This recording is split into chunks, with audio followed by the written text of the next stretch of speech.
Hindi ba mag-open ang inyong mga GCash? So, yan po mga lodis ang ituturo natin sa tutorial na ito. So, tulad po nitong isang cellphone na ito mga lods. So, pag ino-open po ang GCash, ayan, kiniklik po yan. Yan. Hindi po siya lods nag-open, ayan. Automatic, nagko-close po siya. So, kahit anong open po natin yan mga lodis, kahit po gumamit tayo ng ibang network, hindi po mag-open ang GCash na to. So, para po dun sa mga hindi pa nakakaalam, so i-follow nyo lang po itong tutorial na gagawin ko. Napakadali lang naman po nito lodis gawin, okay? So, ang una po natin gawin mga lodis, pumunta kayo sa setting ng iyong cellphone. Hanapin nyo pang setting, katulad po yan. Open nyo po yan. And then, sa setting po ng inyong cellphone, hanapin nyo po yung apps kung saan po naka-download yung inyong GCash. So, hanapin nyo po dyan. Pwede nyo pong i-search dyan sa search bar or search button kung nahihirapan po kayo or wala po dyan sa setting yung app katulad po sa akin. Makikita nyo agad. So, open nyo lang po pag once po na nakita nyo na. And then, hanapin po natin dito kung saan po naka-download yung mga application. Nandito po siya sa app info. And then, dito po, hanapin lang po natin yung GCash app na dinownload po natin.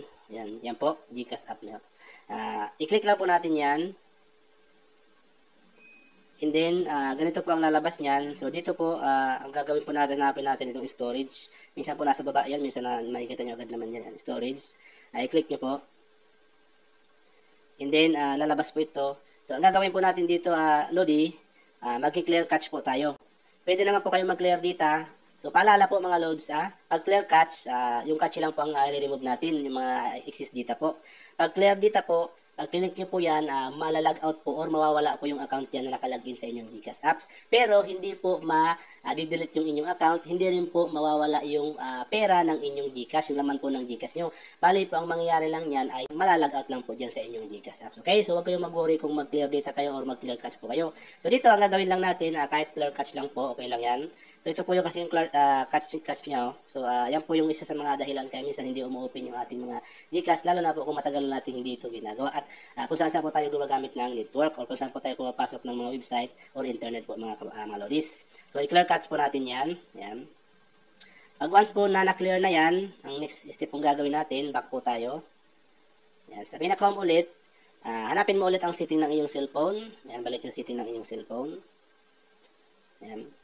So, dito po sa setting ng inyong cellphone, so, ang gagawin nyo po, pwede nyo pong i-search dito ang developer option. Yan po, sa search bar na search button. Pwede nyo pong i-search dyan, Lodi.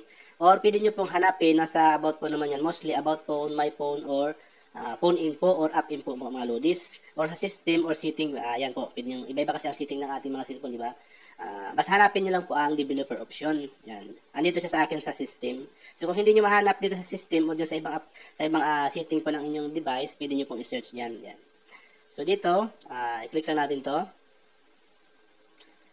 And then, andito po siya sa akin. Ayan, sa system po, makikita nyo dito ang developer option. Ayan, developer option po nga. Lodis. So, i-click nyo po yan. And then, naka-turn on po ang inyong developer option. Ang gagawin po natin, i-turn on po natin ito, mga lodis. So, kung gumagamit po kayo ng developer option, and then, gumagamit din po kayo ng GCash, suggest ko po mga lods, kailangan isa lang po ang gumagana dyan. Kasi, pag once po na naka-turn on ang inyong developer option, maapektuhan po yung GCash. Yung system kasi ng GCash, hindi sila nag-a-allow na naka-turn on ang ating mga developer option. Kailangan po, naka-turn off po ito. Yan. Turn off natin yan. Ayan po. Pag once po na naka-turn off na yan, back tayo. And then, mawawala na po yan sa system o sa setting ng inyong device. Ibig sabihin po ng mga Lodi ay na-turn off na po yun. So, ngayon, i-open natin yung ating GCash. Try natin.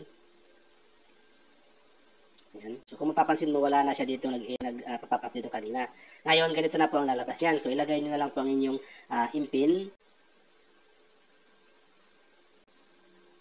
Ayan. Loading po. So, wait lang po natin. Ayan. Ayan na po, Lodis. So, na-open na po ang inyong mga GCash.